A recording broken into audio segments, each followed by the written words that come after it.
Welcome to the Politics of Bits. Today we have Justin Slaughter, Vice President of Regulatory Affairs at Paradigm. Justin, thanks so much for coming. Thanks for having me, Amira. It's great to be here. Always good to talk about crypto and politics. Paradigm released the series of polls that I found really illuminating, where you, for I think over the course of a year, if not more, have really tracked the thinking and the motivations of the crypto voter, which is a pretty unique set of data, and I think especially played a huge role in this election, maybe unexpectedly so. And so I just want to dig into everything you learned and sort of you know, one, figure out, like, analyze all the findings. Then two, I think commiserate and plot. As a fellow Democrat, I think there's some learning here as well. So I think we have a lot that we can talk through. There's a lot here. And let me start by saying, to be clear, any partisan views I may express here today are mine. They're not an official position of the firm. Paradigm has both experienced Republicans and Democrats on our team, and we focus on what's best for crypto, not what's best for one party or another. That being said, I am a Democrat. My basic line to other Democrats is it could have been worse, even though we bled horribly with owners of crypto versus 2020. Given the choices made by the Biden admin, you could have seen a much bigger drop in support than actually was experienced. So, in some ways there was a disaster, but we lost, substantially, but we didn't get blown out in like a 1980 style election. And so there's ways to come back. So that's a note of hope. And I guess I should clarify the same, that while I affiliate as a Democrat, my views are in no way representative of those of the foundation. We are a nonpartisan organization. But I think you can look at either of our LinkedIns and sort of understand where our political leanings lie. So let's start at a high level. Forget like the partisan leanings here. If you're to come away with three headlines of what we learned from this election based on the polling, what would you say? I mean, I think the first one is that crypto mattered. This is, in fact, the thing that is most surprising to folks, or was before the election, the idea that people would vote based on crypto. And it's one of those things that I never understood their skepticism. We found in our polling, starting in 2023 and going through 2024, we did about 4 major polls in the last cycle, 2 national in the springs of 23 and 24. We did a split poll of Republicans versus Democrats in the fall, in the summer to fall. And then we did a final national poll in October. Consistently, we found that about 1 in 5 American voters own crypto. And it's not even the case that they've owned it in the sense that, 70% of Americans own paper clips. No. 7% of voters as of March 2024 own more than $1,000 in crypto, and 1% own more than 10,000. These are real numbers. Only 32% of American voters own more than 1,000 stocks. And so you basically have an industry that existed for 15 years where about 1 in 5 as many people who own $1,000 in stocks also, own crypto. That's the point where it starts to influence your behavior. One of the great things about crypto, right, is how it has real utility, but it also has real financial value. It is not surprising, or should not be, that people would vote based on the impact on their material existence. And that's part of what crypto is for people, especially younger people who are very invested in crypto. The second point I would say is Democrats blew a golden opportunity by allowing themselves to come across anti-crypto. This is one of those things where when you actually lay this out, it's upsetting. In 2020, and I see this both in our own poll, we would sometimes poll what's called recalled vote. This is the idea where you ask people, hey, who did you vote for in the past election? And it's mostly accurate. It's, you can quibble with it a little bit on the margins, but I think it was Joe Biden won crypto owners in recalled vote by 4 points in 2020, 44-40. And when we asked this question in March, then of who would you vote for in the fall, people who own crypto voted Trump, 48-39 for Biden. So right there and then, you are seeing about a 5-point in each direction swing, if not more. I've gone to other pollsters and asked them, does this match your data? And they mostly say, yeah, we think Democrats obviously won the crypto vote in 2020, which makes sense.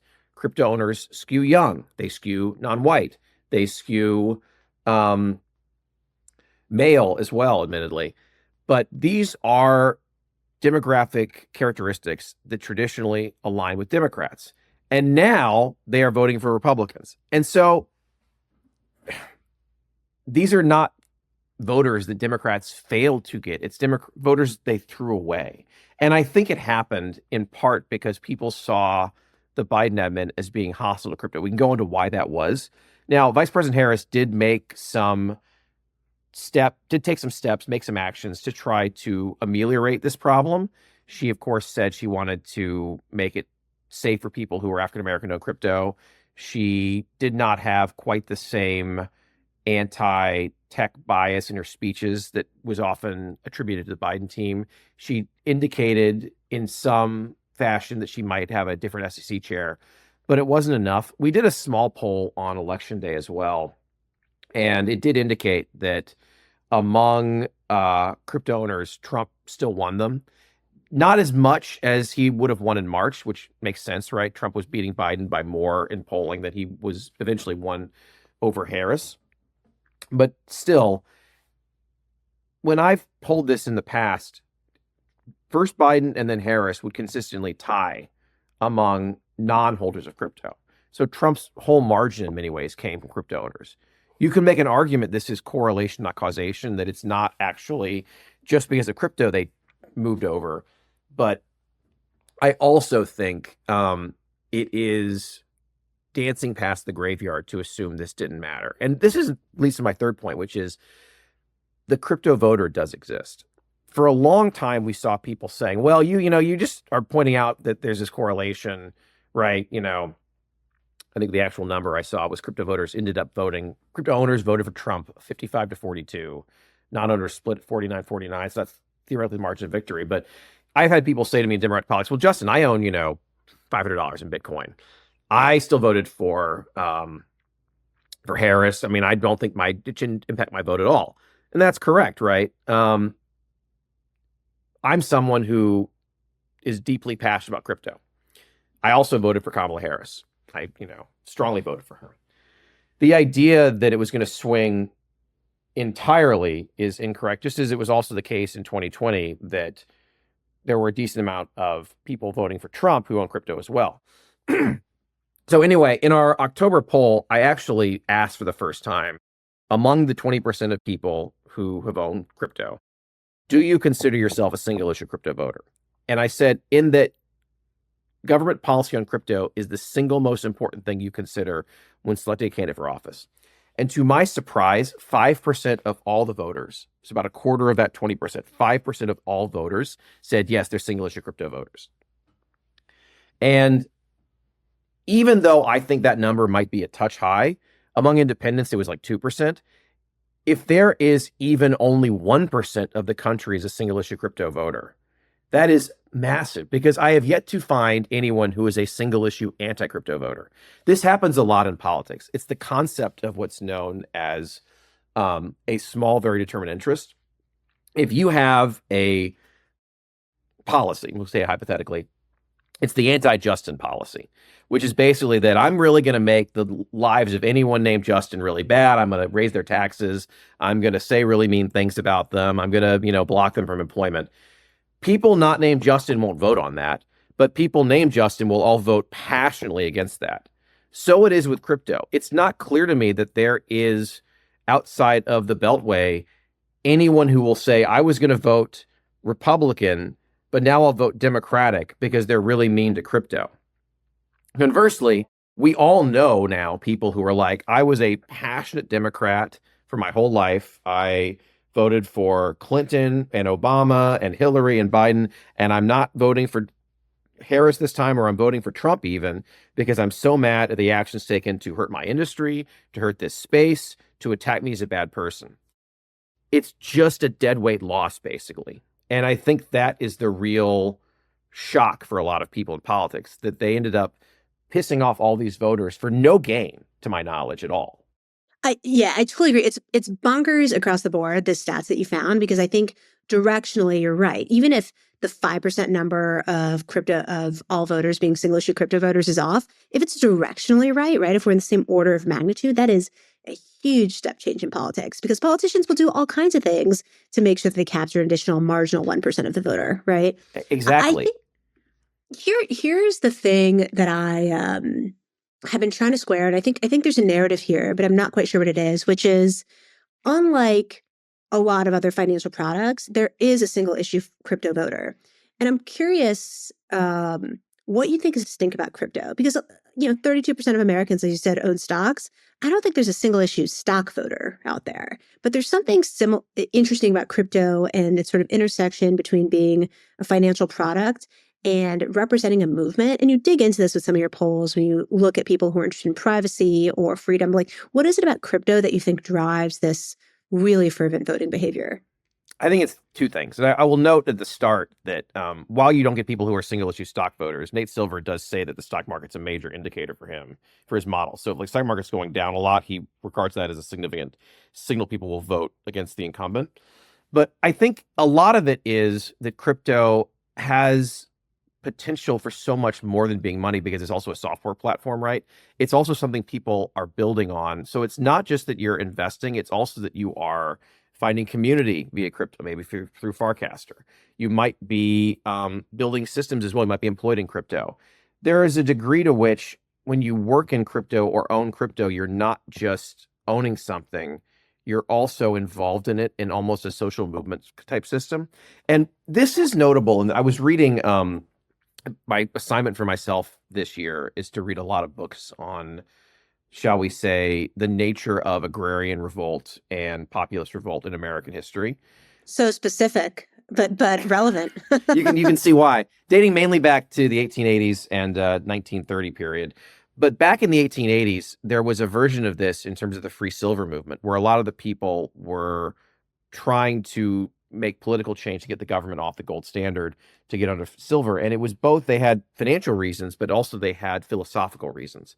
And that brings me to the second, which is that crypto, for a lot of people, is not just something concrete and material. It's also what it says to them about the concept of decentralization.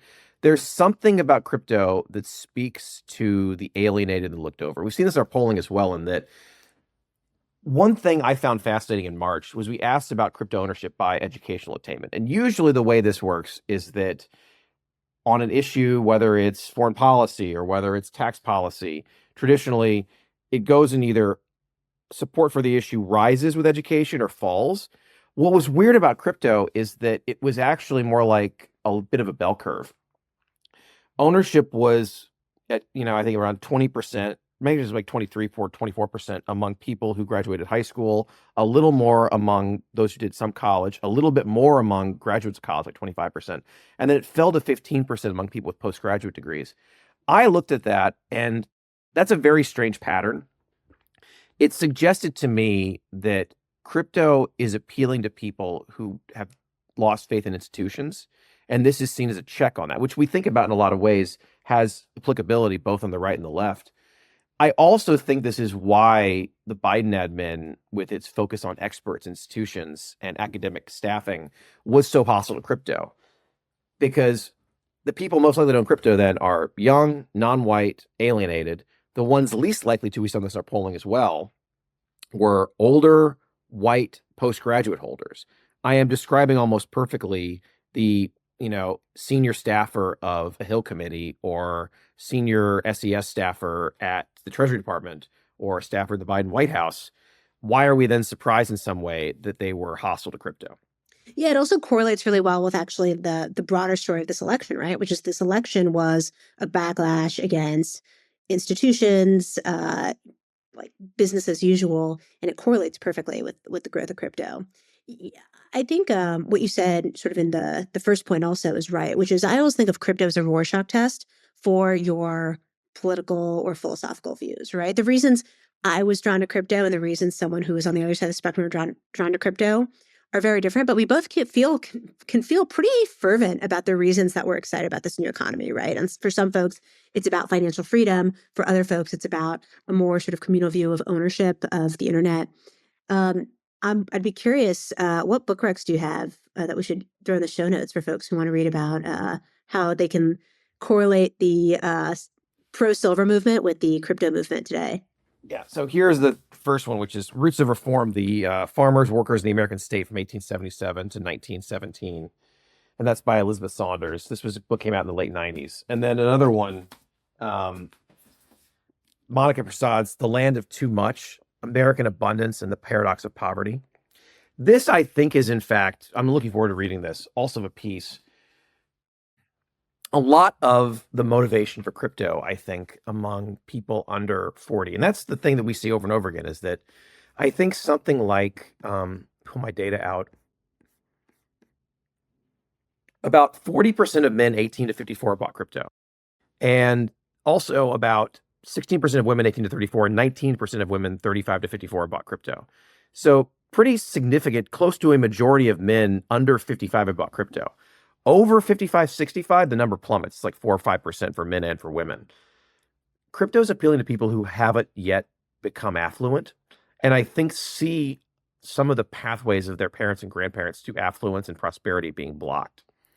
There's a strong generational component to crypto, which is not, I think, surprising. That's been true for most tech policy we've had in this country. I'm old enough to have been a gamer in the 90s, back when the great video game panic was going on. You had Joe Lieberman hoisting, laser guns in congressional hearings about how dangerous video games were for children. That one didn't have a financial aspect, but it's very similar, where video games were seen as a joke and attacked and not safe until people who were over the age of 60 were using them, which really started with the DS. The same is true, I think, for crypto, where a lot of what's going on here is I think people in crypto see this as building an alternative that then can counter some of the established incumbent benefits that have gone to people who are senior citizens or people who are likely to be very wealthy and that the highly successful meritocratic winners of the race. Yeah, this to me it tells me that the single issue crypto voter isn't necessarily someone voting based specifically on ownership of crypto. It is based on sort of like a philosophical idea of what drew them to crypto, and it correlates very strongly with the broader story of this election. And it makes perfect sense. I think that's so correct. I mean, the value of crypto is decentralization. To me, that's what drew me to this space. I'm someone who worked on Dodd-Frank implementation post 2010. I remain terrified by that we have a few giant banks that, all have untold amounts of capital and power. And if they make a mistake, the whole system fails. A world of decentralized entities where there's no one point of failure, to me, is a safer system. It's partly why I find crypto so appealing as a former regulator. And one thing that I think is the case, right, is I didn't anticipate how some Democratic regulators find centralization appealing. I saw this there's this report that the White House Council of Economic Advisors does every year in and they did it on 23 on a bunch of issues. One of which was a victory lap post 2022 in crypto. They said it was like a return to principles. And they basically tried to argue that the value of decentralization is bad. They quoted Moxie Marlinspike, who is a founder of Signal, to say this. And I was shocked by that. And the argument was, well, it's not as fast as centralized system. I'm like, no, but it's safer. It's much better to have many different points of failure, because then the entire system's protected. And they just didn't, I think, get that. And it goes to this, I think, excuse me, almost over fascination with existing institutions. It was a shrinking of the aperture of what's possible in a way that I found really surprising for the left.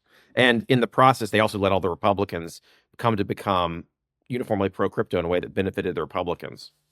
So let's get into this actually and talk more about like the conversation inside the Democrats of what happened here, because I think there's a couple of elements of this, right? One is I think you and I know that not all Democrats were anti-crypto. Nowhere close to all Democrats were anti-crypto pre-November, right? I think there was a lot of internal discussion in the party, and one vocal voice sort of won out mind share. But there was a lot of tugging here. Take me into what that actually looked like. Like, what were those conversations? Let's turn the clock back, right? Which is, for the first 10 years of Bitcoin's existence and first 5 years of Ether's existence, there was no democratic view of crypto. You see a lot of press now saying how surprising it is that the Republicans are the pro-crypto party, because in the 2017, 2018 period, it was Democrats that were seeming more open to crypto They're the ones who are traditionally more pro-tech, and the left is traditionally, dating back to 1789, more pro-tech. What really happened here is a tragedy of errors. In 2020, crypto was not a focus of what's known as the transition. This is the process by which first a campaign and then a president-elect and his team start to build up their government. There was no engagement on this partly because of the pandemic, partly because crypto had seemed to go away after the 2017 ICO boom. No one really focused on it. That was a problem because if you don't come into government with a plan for what you're going to do on an issue, it's very hard to devise it inside the government unless it's high priority. As a result, 2021 rolls in and crypto starts really popping in the public discourse through things like the NFT period, post DeFi summer. The price of a lot of the coins spikes. As a result, you start to get discussion for the first time. And over 21, what really ends up happening is that it's not that there was like a central plot from the Biden White House saying we're going to crush crypto. It was more that SEC Chair Gary Gensler and frankly, Senator Elizabeth Warren really got into their skis and said, we see this as a threat. We're going to try to crack down on it. And they slalomed right into a quagmire. The basic problem, right, is that for most Democrats at this point, if you come up in the party post 2010, if Elizabeth Warren is screaming about something on finance, there is no incentive for you to disagree with her because she so totally owns that space. And she's been very influential. I say that as someone who worked for the other senator in Massachusetts. She was a very powerful senator, this admin. It was surprising to me that she was anti-crypto. I thought that the values of decentralization, the value of being a competitor to banks, the values of pro-competition were things that would appeal to her. And for whatever reason, I still don't know the full answer, that's not what happened. It became a real problem then because her views are so dominant, right, that almost everyone else's viewpoint gets kind of eclipsed by them. But a lot of other members just don't want to cross her. You had people like Kirsten Gillibrand, Richie Torres, Josh Gottheimer trying to signal their openness to it. But they just, I think, could not get the party as a whole to hear them on this. And you saw a lot of efforts. I saw Wiley Nickel, congressman, now former congressman, North Carolina, doing everything he can to try to get Kamala Harris to be more pro-crypto. And there was real pressure inside the Democratic caucus and inside her campaign of whether they want to be pro-crypto. And it took a lot of people sharing evidence and data, people like Mark Cuban talking to her and her team saying, no, you're losing voters on this. They don't understand why you're hostile to it. You can be pro-regulation, but you just need to not be hostile to it. In the end, though, talking to people in the Democratic spaces, they were just shocked that voters would care about this. Even today, right? There was this big piece in the Atlantic this week by Annie Lowry. And she quotes, it starts with a quote from a nonprofit head where he says the clock of the next financial crisis started ticking because we're allowing crypto. And her basic point, right, is why the hell does this stuff have to exist?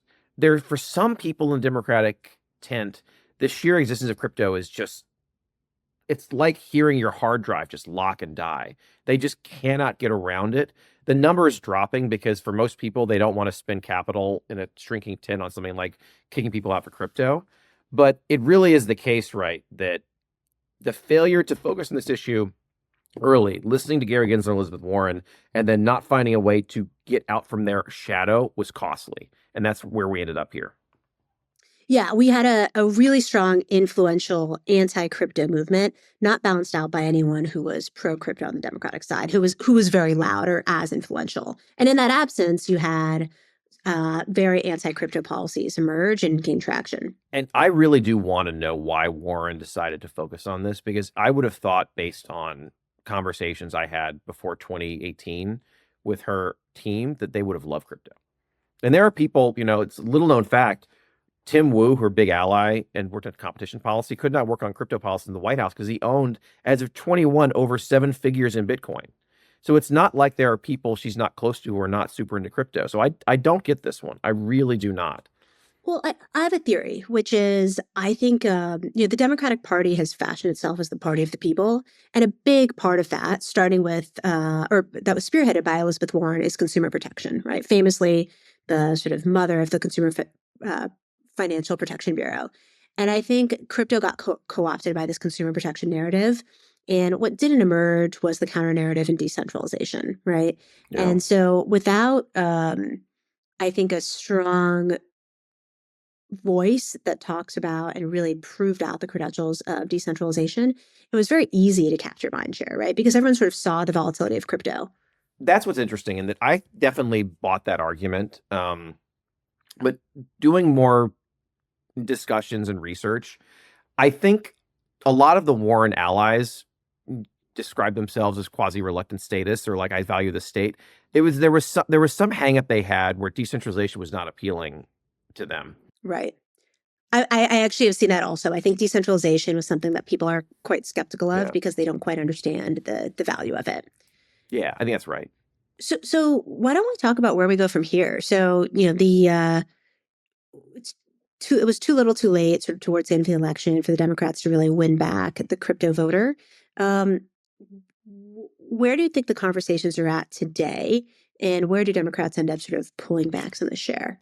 I mean, already you're seeing the Democrats have made progress. In 24, you had 12 Democratic senators sign on to repeal SAB 121, and that was a big vote. I've never seen 12 members of the president's party vote to undo a rule the president's administration released before. That was significant. You had 71 Democratic votes for FIT. My understanding is a lot of even senior regulatory staff in the Biden admin are privately saying how angry they are that they ended up being nailed as anti-crypto. A lot of them want to not be fighting to the death on this. Even some notable figures in and around Capitol Hill have reduced their discussions of crypto. I mean, Elizabeth Warren has not been talking about crypto that much since the election, you'll note. By and large, I think there is an understanding that Democrats need to come up with a solution for crypto. Now, that doesn't mean they're pro-crypto. It means, I think, that they understand that crypto was politically costly to go after, but they don't seem to be wanting to double down as much as I worried they would. That's good. I mean, this should not be a partisan issue. The idea that we should have technology as partisan is ridiculous. The fax machine is not partisan. The computer is not partisan. Crypto can be used to meet a lot of the goals of progressives in terms of, we say, decentralization, in terms of cheaper payments, in terms of not having, people be unable to own their data, right? Farcaster, everyone owns their data in a way that's not true on other traditional social media platforms. So I think what Democrats are going to now do, though, is discuss, okay, but where do we go from here? Are we willing to just stop talking about it, or are we actually going to become pro-crypto and try to say we want to see growth in this space? We want to see regulation that builds crypto. And that one I'm not certain about, except that I will say the fact that Democrats bled among young and non-white voters is a fire bell in the night for them. For the longest time in Democratic politics, there was the theory of what Roy Teixeira called the emerging Democratic majority, which is because of the country getting less white and getting more educated and getting, in many ways, younger, we should see a building of a, several decade-long Democratic majority over the 2010s, 20s, and 30s. But that was dependent upon Democrats continuing to have significant margins with young voters.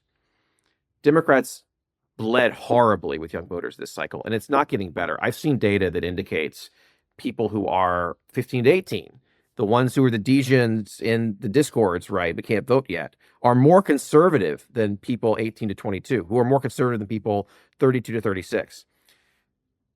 Democrats can't lose that cohort. And if they are the ones who are using crypto, and again, crypto usage seems to skew toward the young, they cannot afford to make a fight over this with that group. And they understand that. And here's, I think, the thing that a lot of folks who have been around the block in politics for a little bit, like you and me, might not recognize is if you're a 15 to 18-year-old, the Republican Party that you have grown up seeing is the anti-institutionalist party of Trump, Yes. right? You're not familiar with the George Bush or Romney Republican Party. And so if you're hearing about anti-institutionalism, all of a sudden, the resonance of a pro-crypto party that is anti-institutionalist, that is for the young, that is really appealing to what you're trying to do, where you put your money, like the technology you're trying to build, that starts to resonate a lot, especially when you see the Democratic Party that feels much more staid by comparison. It is unconscionable that the Democratic Party has found itself here, but here we are. It makes me so insane. This is, in fact, a mistake a lot of people make, is the assumption that, young people are always more liberal. They'll always stay liberal. Incorrect. The most liberal generation in the 1990s was actually people who were very old senior citizens with the Greatest Generation, people who lived through the Depression. By and large, the viewpoints you kind of gain experience between the ages of basically 14 to 30 stay with you forever.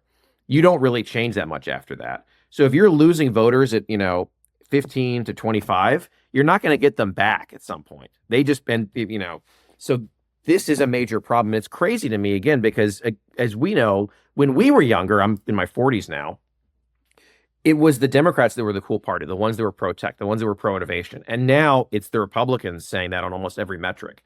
Why that is a deeper issue. I think it's related to this becoming the party of institutions more than anything else. But it is a huge problem then for not just their ability to grapple with the change that technology brings, but also just get elected.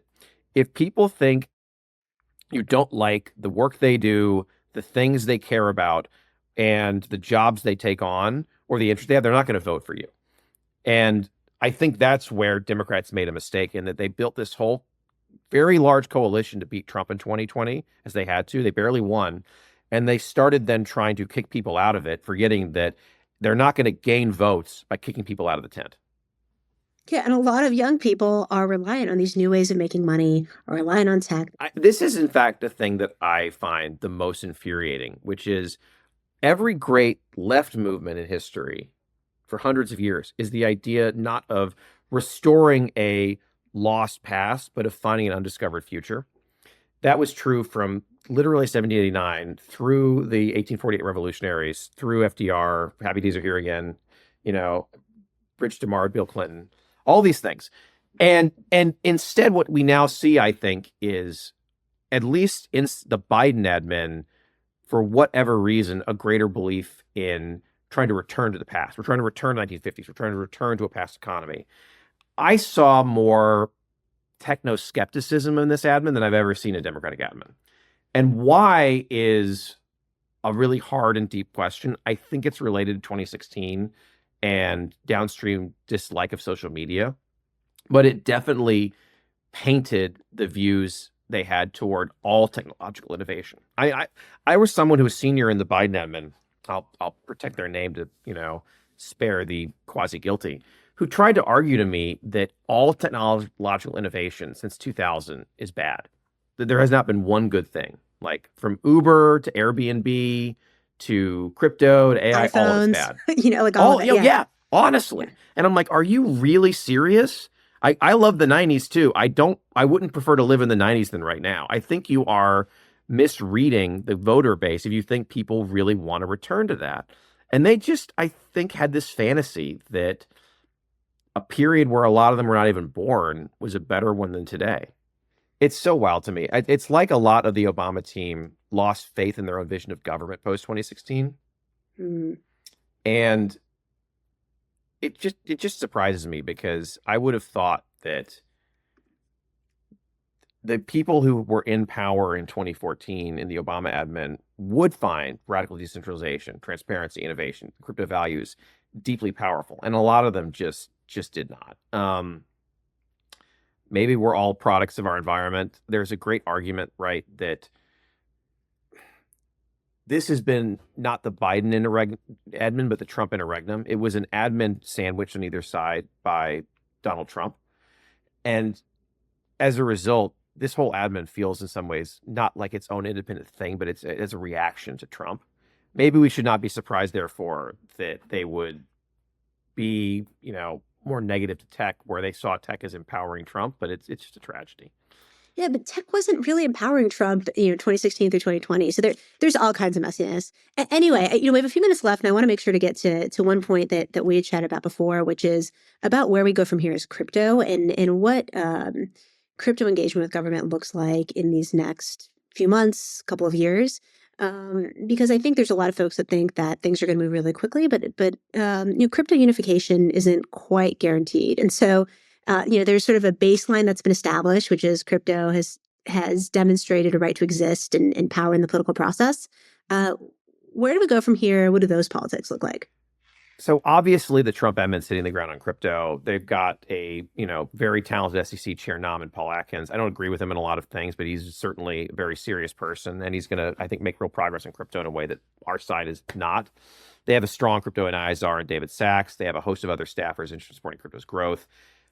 But as you note, it's always the details the devil lies in.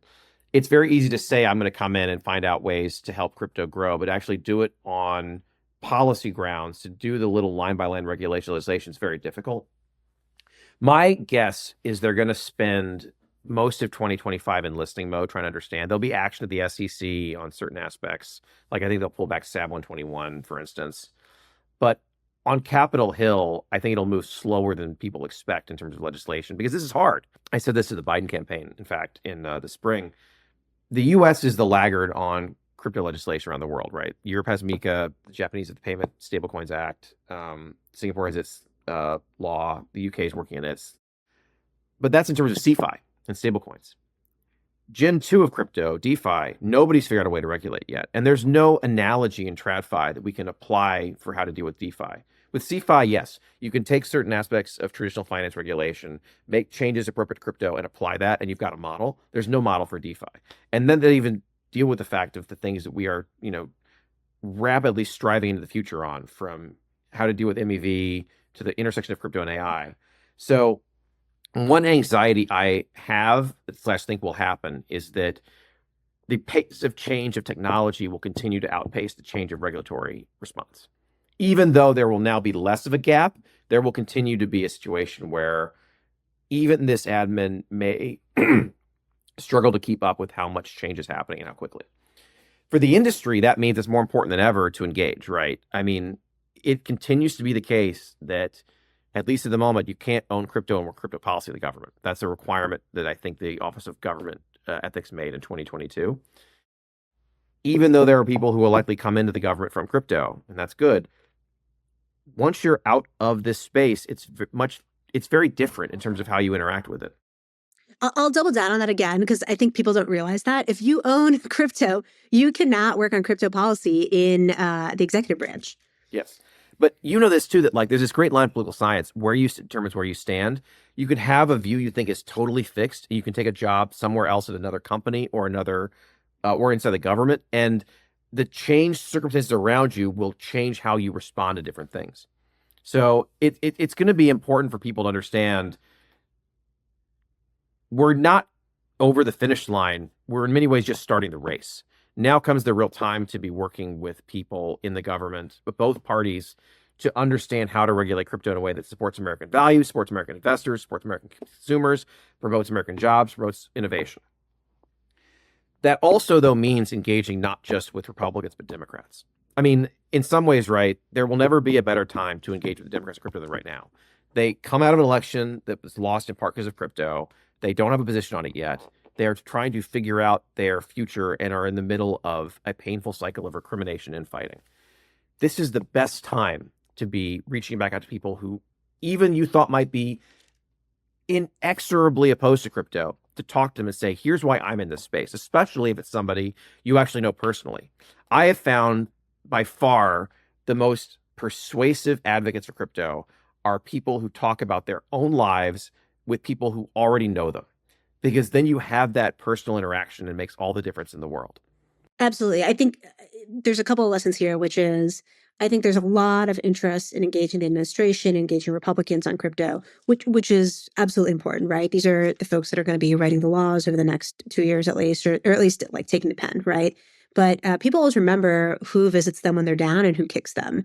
And regulating crypto is not a 2-year proposition. It's going to take a lot of time and it's a long haul. And so making sure that you engage on both sides is critically important.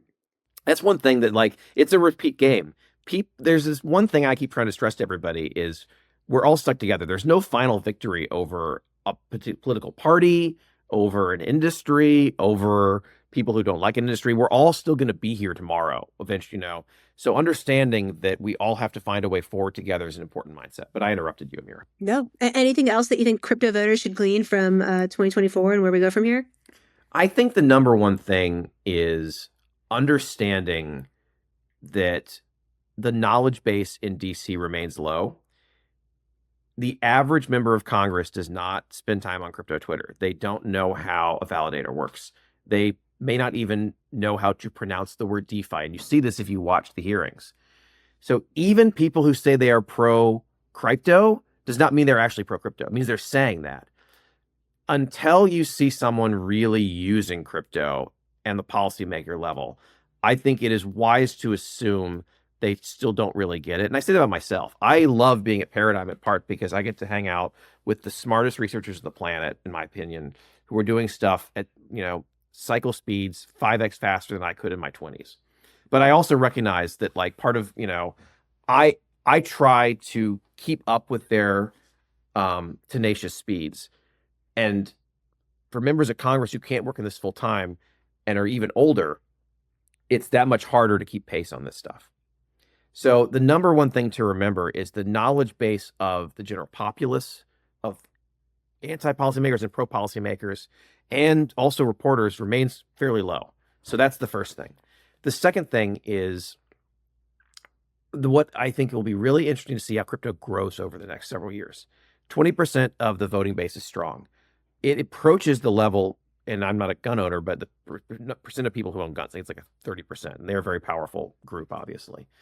But even better than being a significant chunk of a country is being universal. Everybody uses healthcare. Everyone, has access to the healthcare system. Everybody functionally has connection to the transportation system because you are either driving a car or riding a bus or riding a subway car. The more that crypto keeps growing as a space in terms of onboarding new people and finding new things that are appealing about it, the safer it will be politically. Justin, you're the man. Thanks so much for joining us. My pleasure. Happy New Year.